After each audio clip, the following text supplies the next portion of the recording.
Hello and welcome to another episode of Culture Slop. This is your host Christian with my co-host Marvin. What up? What up? On today's episode, we're going to be discussing an unknown movie that a lot of you might not be familiar with, and thankfully so. The name is, Deadly Adoption. Deadly Adoption. Starring Will Ferrell and Kristen Wiig. Yes. Alright, I'm just gonna start out and flat out saying, man, this movie sucked. This movie sucked. Alright, what are your thoughts, Marvin? This movie sucks. Oh. So I guess to delve into it, it's a made for TV movie on the Lifetime made for TV movie. Yep. It's very basic. It's very mid. It's cookie cutter.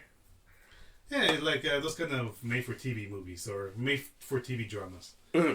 It's like I'm coming in from a background where I have not seen any of these movies, like these Lifetime movies, and I usually don't like watching these TV dramas that much. Although for maybe one exception, La Rosa de Guadalupe, just how bonkers your fucking shit is. But apart from that, I don't really watch too many of these dramas. What about you, Marvin? I don't have cable, so I definitely don't watch these movies. I have in the past for whether somebody wanted, like, let's watch this movie. So I have. I'm not a big Lifetime guy. I know that they touch on, like, they have some deep themes, like, like about grieving or loss, relationships, whatever. Kind of I never like cared. Day-to-day human experience kind of thing, right? Yeah, I think, I'm not sure.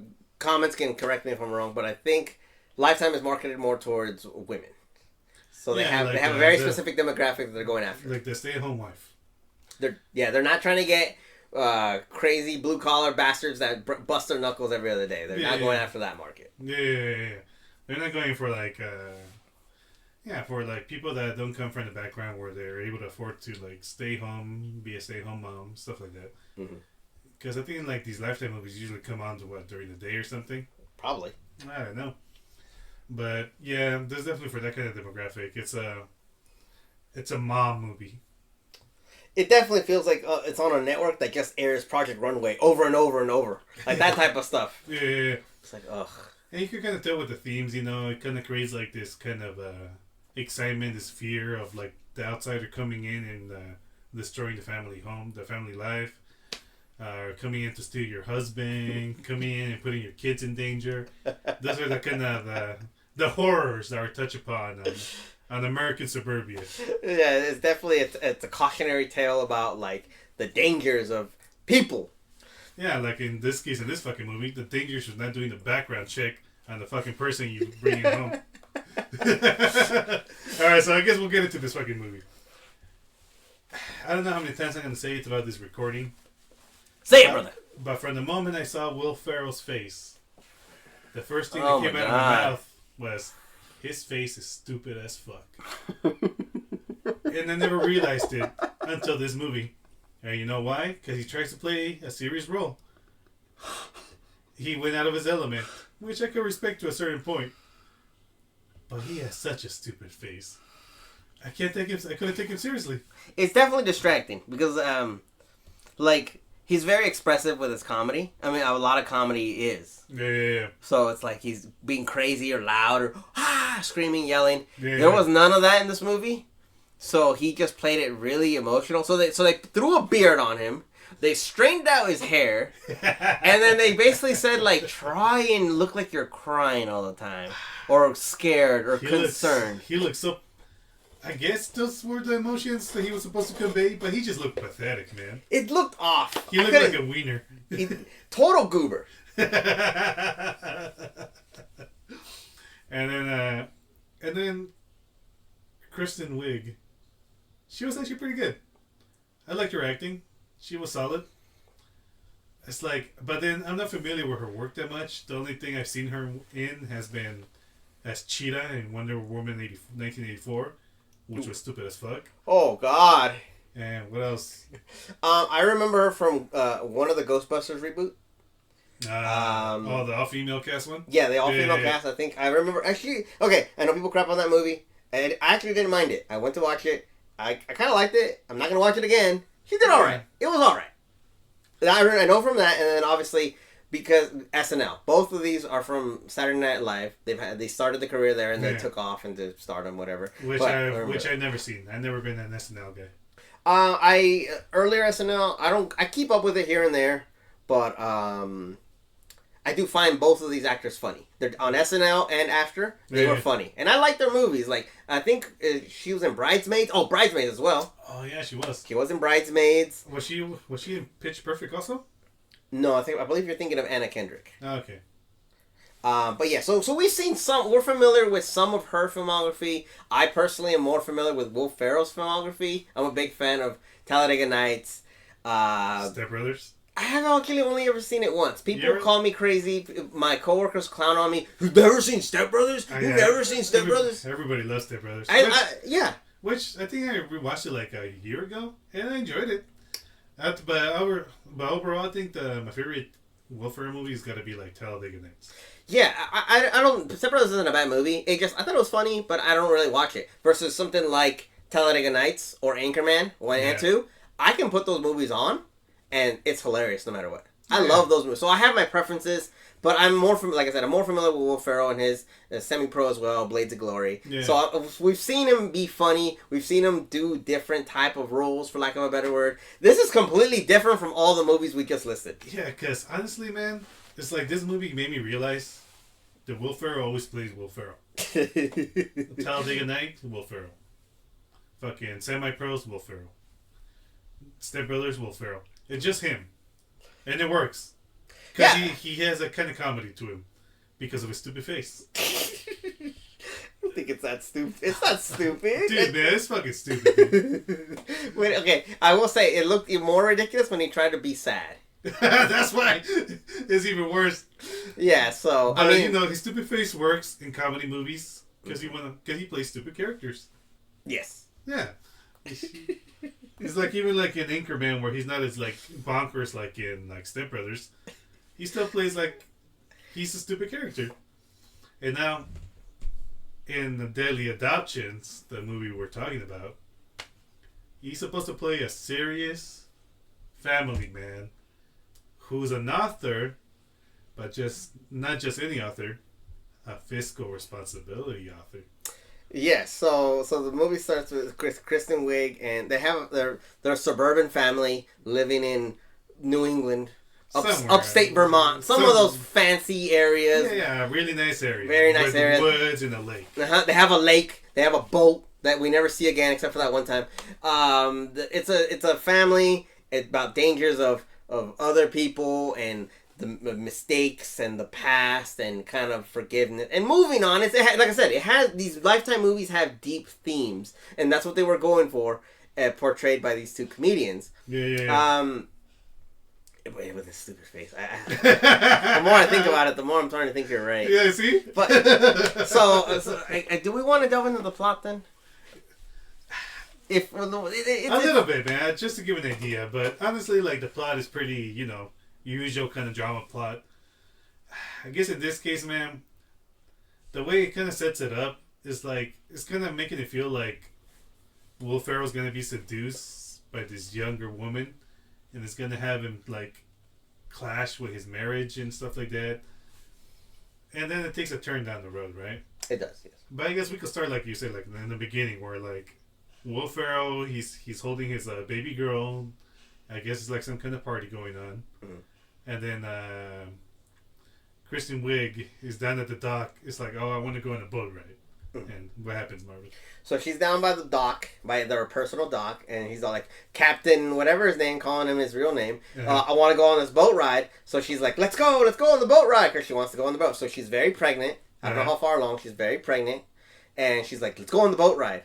So I guess they're like, okay, I'm going to go on the boat ride. So before he gets down to the dock, I guess she's leaning against the crappy rotting wood railing, and she falls. So the railing gives out. She falls backward onto the boat. And let's remind you guys, she's very pregnant. Very pregnant. So she falls backwards onto the boat, and all her mass takes her overboard the boat, and she falls under the water. Yeah. So she barrel rolls onto the boat, into the water, and I guess she I don't know if she doesn't know how to swim. She doesn't know how to swim, or she got knocked unconscious by the boat or something. But she didn't even hit her head on the boat, man.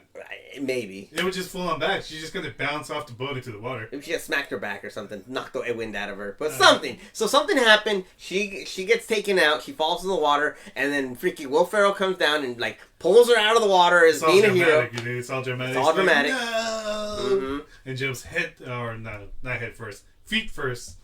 On top of his wife. So I bring this up because, well, I guess we bring this up because to me it looks like he jumps feet first into the water to save his wife, and it looks like he like lands on top of her. So it just threw me off the wall. So it looks like you just drop kicked your pregnant wife, your drowning pregnant wife. So that's what it took me off. So he doesn't. I guess he didn't drop kick her, but he pulls her out of the water. They give her CPR. They call the ambulance. It's all dramatic. It's all dramatic. There's sad. There's emotion. And he's trying to emote and look concerned. He gives her CPR. The ambulance. He's walking down the hallway with a cup of coffee for some reason. He's drinking coffee while his wife's in danger. And I guess so he tries to. This is where like we saw that this is gonna not be very good because he's walking with the coffee and there's no dialogue, but you're looking through the window. They're in the hospital room and they're talking, and then he's all like trying to convey like as he's asking a question, and she's like no. She just shakes her head and goes no, and then. Apparently the baby gets lost, right? So oh my god, I sound like a horrible person because I'm laughing at the baby. The baby died. The baby died, but it's not what I'm laughing at. So the baby is lost, but then I guess Will Ferrell's gonna be dramatic. So he like sticks his head into her lap and he's like, no, like he's like, you know, like thing where like they slam desks to be dramatic. Yeah, he's like so distraught that he's just slamming the side of the bed with his fist because I guess the baby's lost. Alright, so like try to imagine like Will Ferrell do that, acting that shit out, and it's as stupid as you can imagine. Yep. Because he still has the stupid face on, and he's like fake crying. It's really obvious he's fake crying. So bad. It just looks, instead of being like an emotional moment, it just started like it was just a funny moment to us. It's like what the fuck moment. It was like what the fuck. It was like because he just looks so off. It looks off. So unfortunately, the baby they lose the baby. And they move on. So I guess if flash forward to 5 years or something, years into the future, they're moving on. The family's moving on. The little girl's growing up. Will Ferrell's writing another book. I guess you got to keep repeating the same information again over and over. About fiscal responsibility. About fiscal responsibility. So you see him. He's in his office, his little crappy office with the chimney, and he's messaging his partner. Manager, whoever. He messages someone, they're talking, his manager, and they're talking about, like, changes to the book, we gotta get the book out, yada, yada, yada. And then I guess they start talking about, like, you should do a book tour. You should do a book tour. Yeah. And he's like, I'm not doing another book tour, Barbara, whatever her name is. Yeah. He's like, I'm not doing the book tour. I'm like, you know what happens. So I guess they're, like, implying that he's, like, he's a freaking partier, psycho. They're not even implying. I guess. His manager flat out says that you are a fucking party animal or something. Like nobody parties like you. Yeah. On the book tour. And then I just started like cracking up. It's like, okay, why is this guy an author who writes about fiscal responsibility? Why is he going around partying like a rock star at the freaking at these freaking book tours? It's like, who's the dork that goes and gets his book signed from this wiener, and then he goes party with him? See, the thing about it is, one, I didn't know book tours were a thing, and then two, I'm like, okay, I'm thinking like, okay, if it's a creative piece of fiction. Like, it's a fantasy novel, it's a sci-fi book. I can see people standing in line to get an autographed copy. They buy the book and they meet the author, take a picture, and maybe get an autograph. That's how it is. And I get that. Yeah. But I'm thinking of, like, big fantasy franchises and space operas and cool things and dragons. Not how to do my taxes right or whatever. Like, even in, like, I've been to, like, the more smaller ones and all that. Huh? And it's just pretty much what it is, man. You just go get your book signed by the author that you respect and enjoy his book. Uh-huh. Even if it's like about history or like fiction and everything. By the way they're describing what Will Ferrell did at his book tour is like he was some kind of rock star, like heating up cities and like fucking partying like a rock star, dude. Doing cocaine, doing the fucking alcohol, all that shit. So yeah, it's kind of different because when you think like of of a book tour, we're thinking more grounded, like, oh, nice to meet What you. it actually is. Yeah, but their portrayal of a book tour is like, this might as well be Black Sabbath, and they're just like doing cocaine and like sacrifices and getting blackout wasted and all these things, and then he's like, I don't do that anymore. I'm like 6 months sober. So It's I don't know, man. Maybe we just don't know. Maybe I don't. Maybe I should talk to authors. Maybe that's how it is with those self-help books, especially about fiscal responsibility. Imagine that sounds sexy as fuck. It's like a book tour, like a self-help of how to stop addiction, and then you just snort a mountain of cocaine during the book tour. He hits up a strip club after he like finished signing books. Mm-hmm. He's just fucking partying with all his fans. What if it's like one of those family self-helps about like communication with your partner and forgiveness, and then you just go and bang 7 hookers or something like that. Alright, the reason we keep on talking about this is because this shit comes up later on. Yes. And alright, I guess we're going to spoiler if you care about that. Spoilers. But I'm not gonna jump too far ahead. We'll leave this little detail for later. Mm-hmm. So it's like apparently like the years pass, his first daughter's grown up to be like 8 years old or something. 8 or something, yeah. And Will Ferrell is a fucking loser because apparently like the loss of his baby like messed him up completely. He became a raging alcoholic. He's a fucking Debbie Downer, and he fucking. You know what? I think maybe Will Ferrell played that part right because he looks so fucking pathetic. It was maybe that's what they were going for. Maybe just be a stupid loser. Maybe. But so following off of that, so they move. The plot progresses that time has passed. It's still tough. The wife is kind of starting to move on. The daughter's growing up, but Will Ferrell's still stuck in the past. Yeah. He can't move on. He blamed himself for the tragedy. He's overprotective over his only daughter. So she's diabetic. I think diabetic. Yeah, she's diabetic. She's diabetic, and so he is super overprotective. Watches every little thing what she eats. You can't have chocolate in the house. I get it. I can understand being a protective parent, but he goes overboard and is overcompensating because of what happened. He's a little bitch. Yeah. So he's a Debbie Downer and all that stuff. So and then his wife is tired of him being a little bitch. Yes, pretty much. So like her idea to for him to stop being a little bitch is for them to have another kid. Mm-hmm. But apparently she is not able to anymore after taking a tumble into the lake and losing her second baby. Yeah. So I don't know how that works, man, but whatever. We'll go along. It's fucking plot. So she for medical reasons they can't have another baby. So they decide they're gonna adopt a baby. So they're talking to an agency. They're going through selective possible parents, or future babies, whatever. And he's being super picky. He's being a total gooner, and he just goober. I'm sorry, misspoke. And he's like, no. So the agency calls. Hey, we want you to meet another mom. We think you might like her. And then into the scene enters Bridget. So the younger, attractive woman. Pregnant woman who's giving up her child in adoption. So she decides she wants to give up her baby for adoption and to a better home. They talk to her. I guess she really likes them because I guess they know about him being an author. And she starts kind of buttering up Will Ferrell, like, oh, I'm a big fan. I read your books, all this stuff.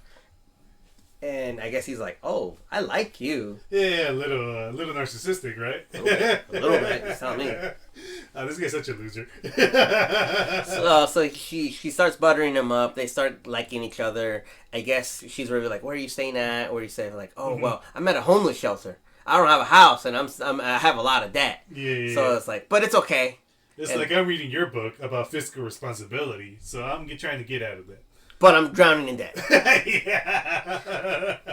So I guess they're like, okay, well they really like her. I guess they're thinking about it, but it's like, will she be okay? And they feel bad for her because like she's a pregnant chick in a homeless shelter. I feel bad for her. So they're like, what if she stays with us? So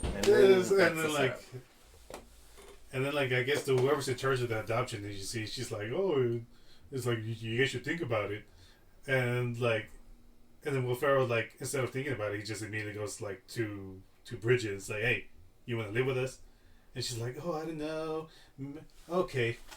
Yeah. I'm like, these fools are just like inviting like this fucking random ass woman that they barely met for like this past hour into their home.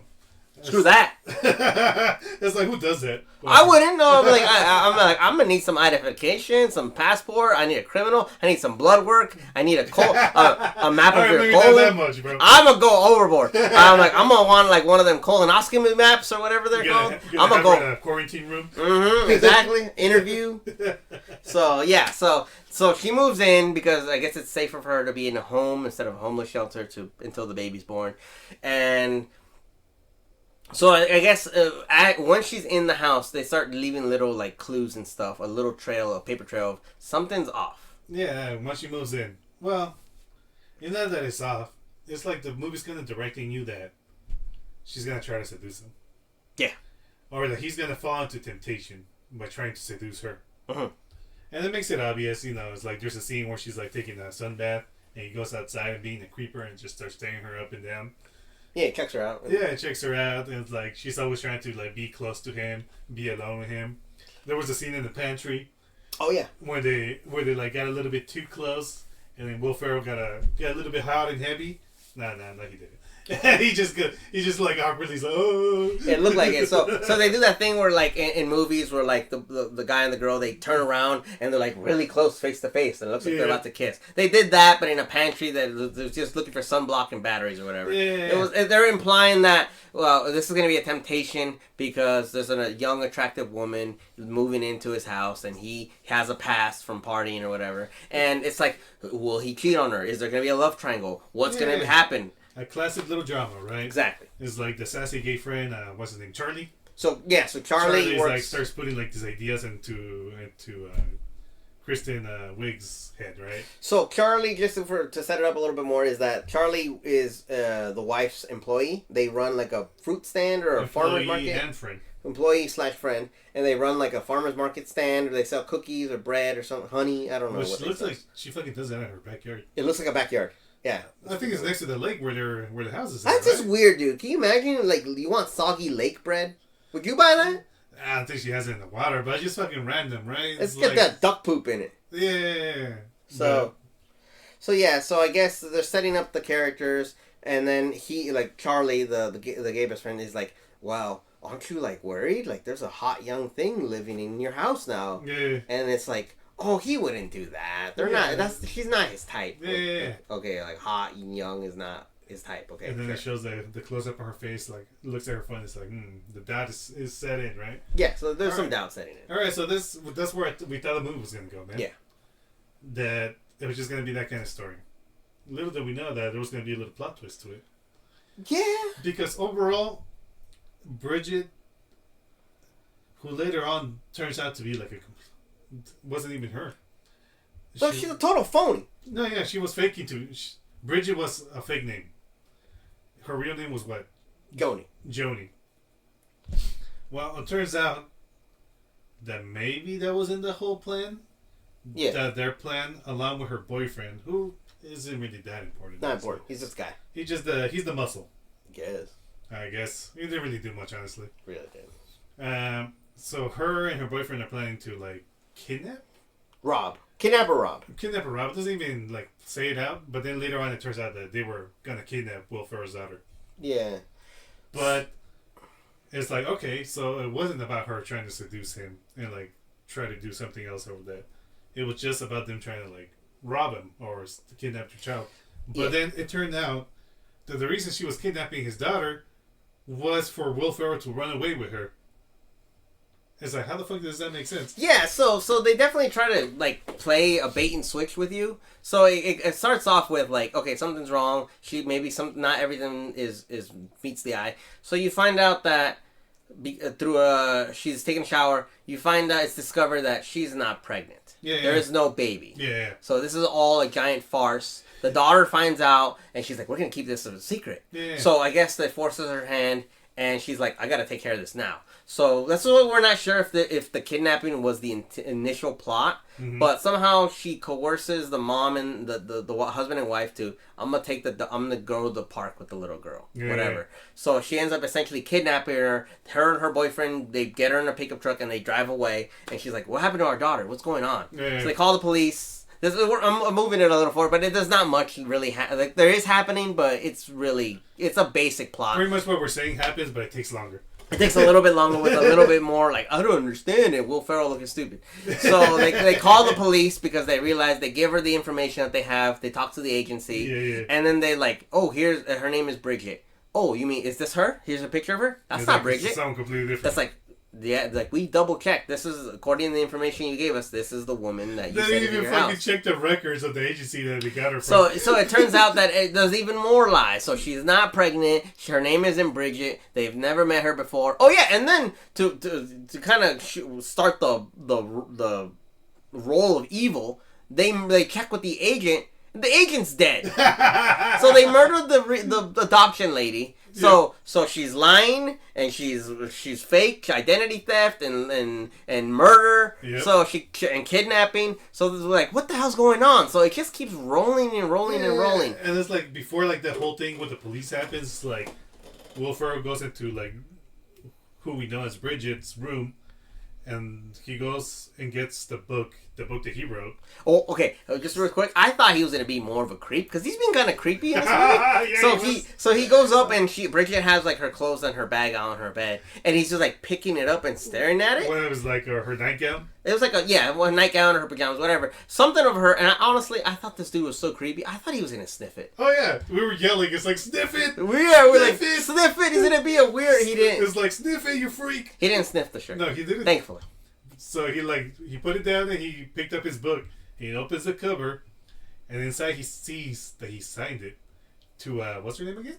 So, now this is where the twist is. I guess so. He sees that he autographed the book, but like, I've never met this girl in my life. How could I autograph her? I didn't autograph. So you find out that it has a different name in it, and this is why we brought up the Rockstar Party book tour, is because I guess her name is actually Joni, and during one of his book tours during the last time his Rockstar book tour where he's like pounding down drinks and he's in a bar in a nightclub and he's meeting lots of girls and so apparently he ran into her.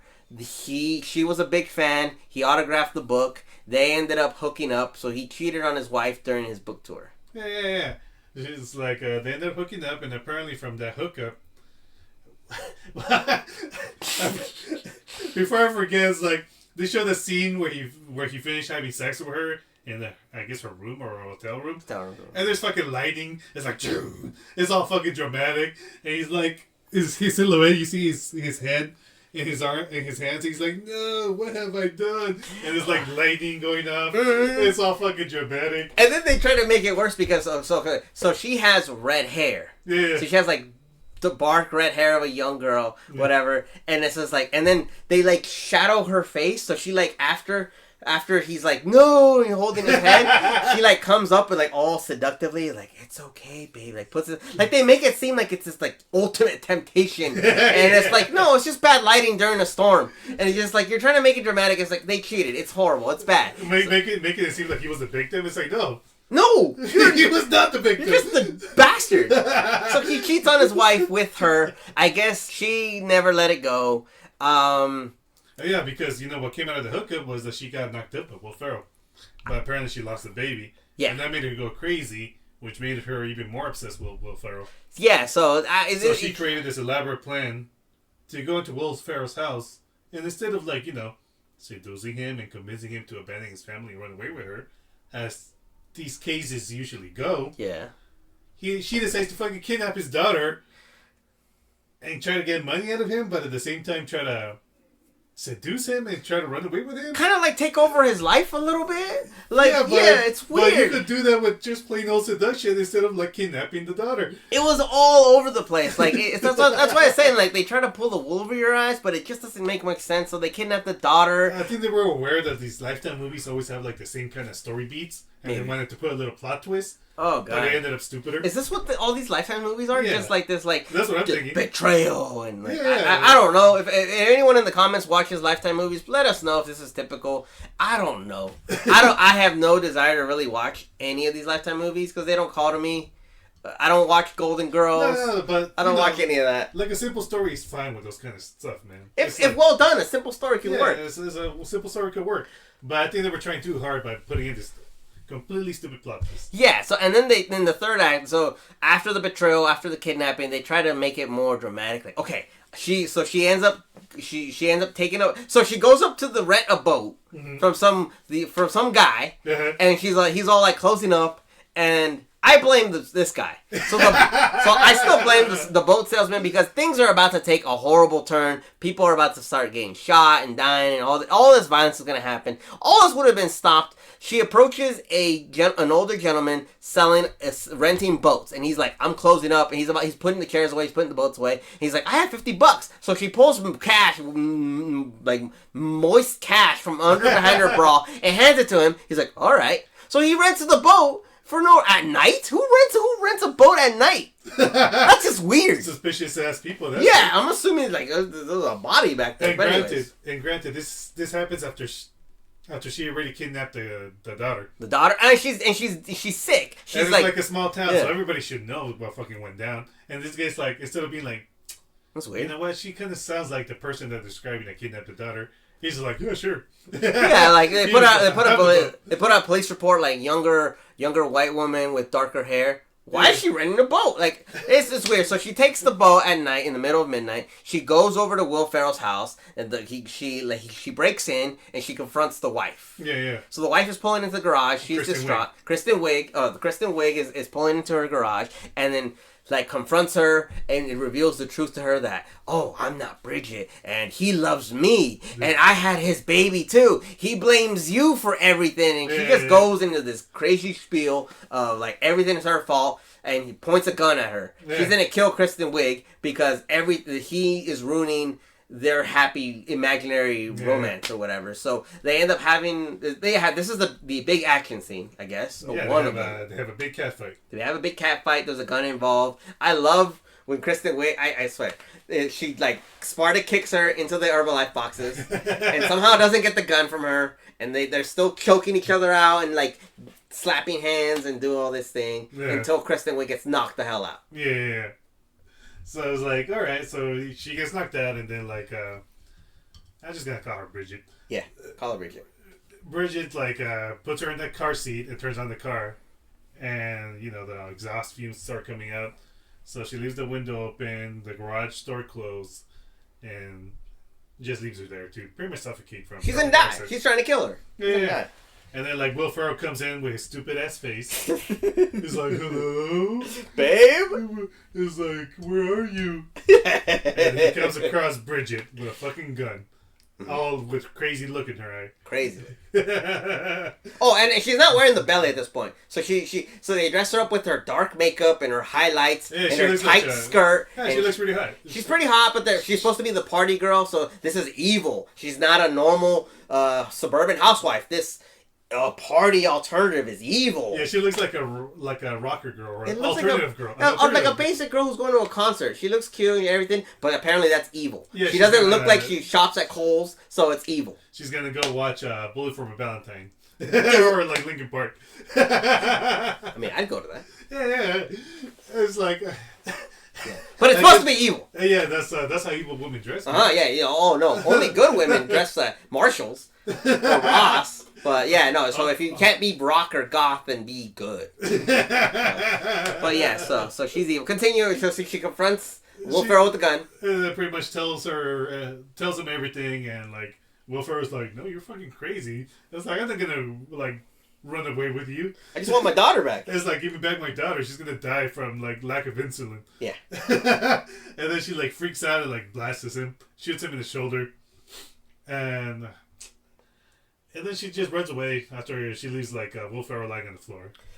So she blasts Will Ferrell on the floor, leaves the gun, and then she's like running back. So it's like, okay, I just killed these people. What am I gonna do? Because that wasn't the plan at all. So she goes back. Her boyfriend is like, well, what are we gonna do? Where's the money? This didn't go right. Something happened. It all went wrong. Then he gets blasted. So yeah, she's like, well, I'm just gonna take the girl and I'm gonna get my own money or whatever. Yeah. So they're gonna run away. So she ends up getting the boyfriend's gun, blasts the boyfriend right in the face. Oh yeah, Charlie's dead. Right in the stomach.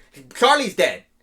Charlie got murdered by the boyfriend, so we feel no sympathy for the boyfriend at all. So she shoots the boyfriend, he's bleeding out, she takes the girl, steals the pickup truck, we're getting the hell out of here because everything just went to shit. Yeah, and then like that time, like Will Ferrell gets up from a big pool of blood. Yeah. Apparently he bled a lot. He's bleeding out. But he gets up like nothing. Like it's not even bleeding out anymore. It's just a little dirty on his sweater. Yeah. So he goes into the garage and like rescued his wife. He opens the garage door. Oh my god! Fucking dramatic ass music, heroic music, and there's Will Ferrell standing with Kristen Wiig in his arms, making him seem like he's the ultimate hero, but he looks like such a fucking wiener. So they have him in his goofy haircut with a sweater vest, holding Kristen Wiig, and the garage door slowly going up, like even slower than normal. Like it's already garage. For those of you who have garage, they're already slow, and then they slowed it down even more to make it tense and heroic. No, it's not. It's just a waste of time. So so she's dying. He gives her CPR or something, whatever. She wakes up and she's like, "I'm gonna go after them. I'm gonna go save my daughter. I'm gonna take the boat across the." I don't know how he finds out, but he takes the boat across the lake to a road. They end up meeting at like where she's driving, and then where Will Ferrell's. Where the river stops, I guess. Yeah. Where the water and the road meet. Yeah. So, and then like he starts out in the middle of the night, and by the time he gets there, it's fucking daylight. Dude, so the worst part was like they're like trying to make it seem like I'm the hero. Here's my whip. I'm gonna go. I'm journeying to face the final boss. On his little putt boat. Yeah, and it's just like it's meant to make. So they do a pan shot of him and the boat, and like at dusk, and the sun's risen. So apparently the boat is so slow that you can just like take your sweet ass time, and the sun will rise because of how slow the boat is. And apparently Bridge is taking her sweet ass time driving all the way over there to the spot where she's gonna meet Will Ferrell. I'm assuming that's the only road out of town. I guess so. But why wouldn't he just go left instead of right or whatever? I don't know. But we see Will Ferrell get to where the road is, just like a bridge. So somehow he ends up on top. He climbs up somehow. Yeah, actually, it doesn't even show that. He just ends up at the top where the bridge is.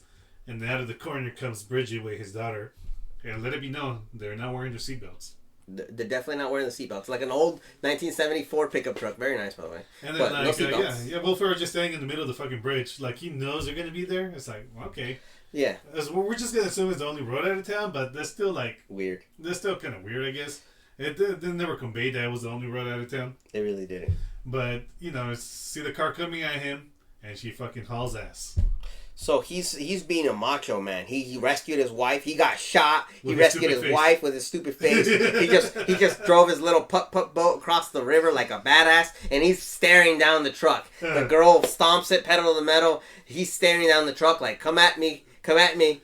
And then, but he's like, okay, it's not gonna happen. So the daughter sees Will Ferrell just standing in the road. She's like, "Daddy!" And then the villain is like, "Oh, nobody loves us. They're all against us." And she's like, her crazy spiel. And then the daughter and the villain start fighting over the steering wheel. Keep in mind that the villain is like 8 years old. So this should not make... How's a child... No, the villain's not 8 years old. Oh, I'm sorry. The child is 8 years old. Imagine if the villain was 8 years old. This is a whole different movie. Oh, yeah, very creepy So the villain and the 8-year-old child, the daughter, are fighting. And somehow the little girl manages to like strangle the steering wheel enough to cause a car accident. So they lose control of the truck. And Will Ferrell, they hit the divider, and Will Ferrell just jumps heroically out of the way of the truck. It's just sitting in the empty brake for some reason, and then bang! I think the horn's going off, and you see the villain just like. She's just laid out on the steering wheel. She smacked her head because she wasn't wearing a seatbelt. And then we were mentioning like how ridiculous. Like, shouldn't the little girl have like crashed into the dashboard? Yeah, she wasn't wearing a seatbelt, as I mentioned earlier. She would have probably flown over through the windshield and out and over the bridge. Yeah, and they showed like Bridget, like her head smashed into the wheel. But surprise, she's not dead. She pops out of the car with a gun after Will Ferrell and his daughter have a beautiful reunion. So yeah, and it's like, all right, so she's pointing the gun, tells his daughter to come towards her. His daughter starts walking towards her, and like Will Ferrell's like, "I trust you," and that's when he has his big moment where he learns to trust his daughter. Let's go. And she's like, okie dokie, and she fucking makes a run for the side of the bridge for the water, and just fucking jumps into the water. And then she's like, Bridge is like, "What?" And then Will Ferrell runs after her. And like Bridge is shooting at him and misses every shot and jumps right behind his daughter in the water.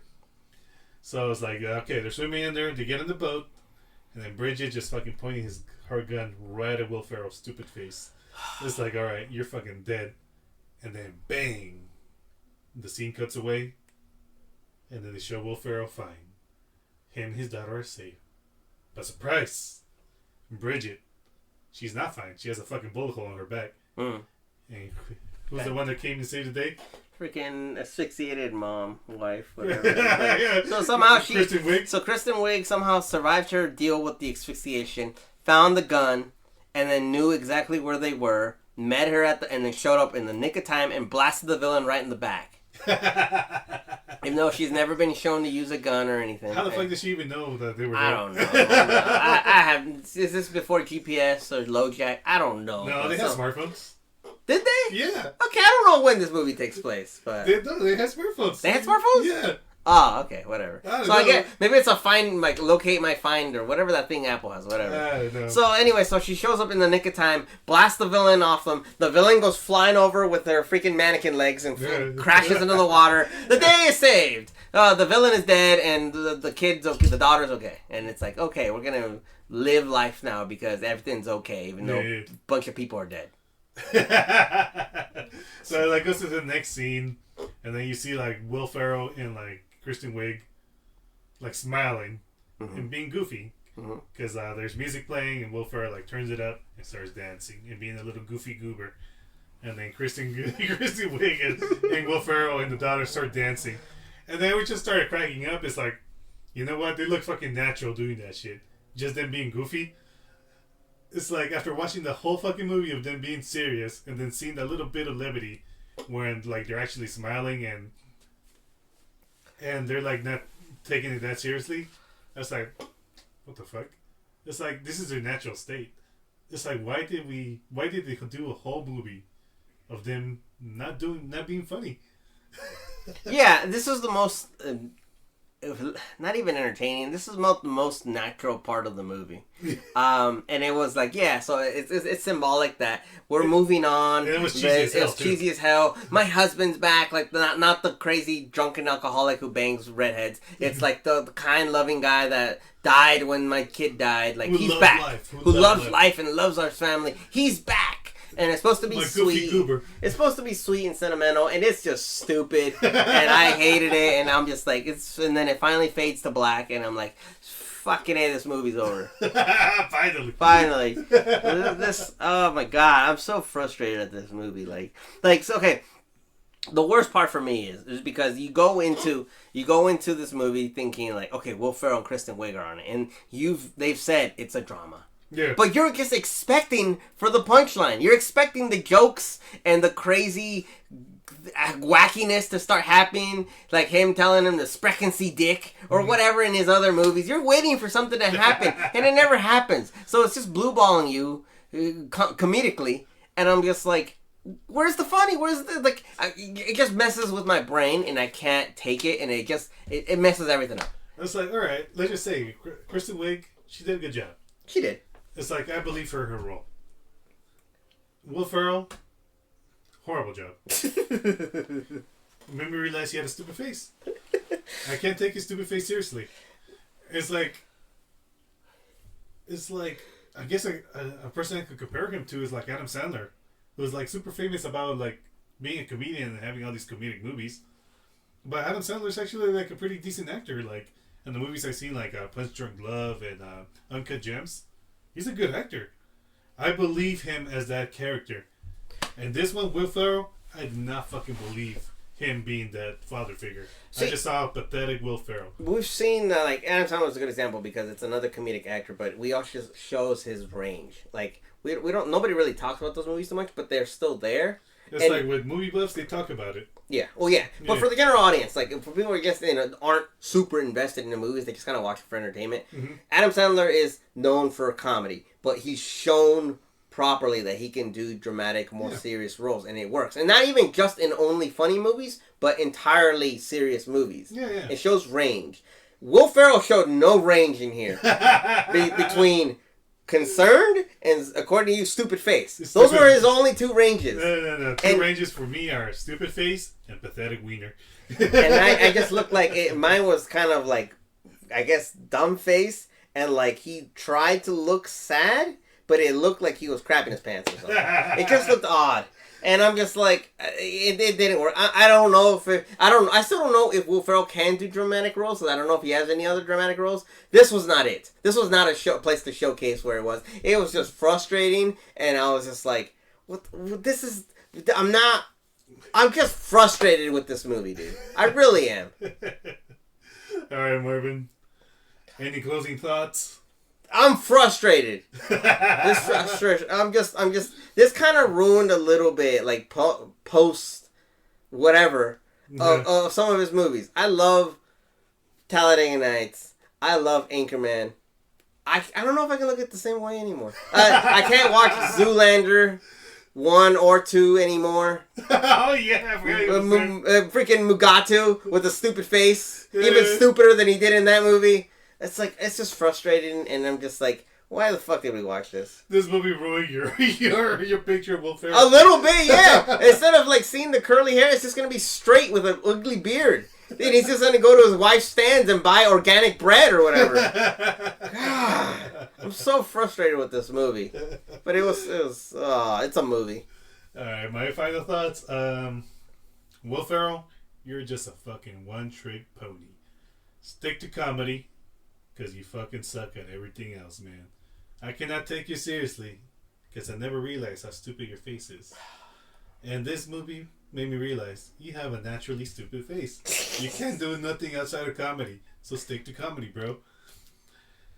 Oh, but, man. Yeah, this movie sucked. This makes me not want to sign up for Lifetime Plus or whatever they call it. I really don't. This sucks. All right, so those were my final thoughts. I think it's time to wrap it up, my friend. My throat hurts from yelling. Well, if you made it this far, thanks for listening. Don't forget to like and subscribe. And be on the lookout for our next movie. Well, I guess this is goodbye. This is your host, Christian, saying goodbye with my co-host, Marvin. This movie sucks. Yeah, Will Ferrell, you fucking suck. All right, good night, everybody.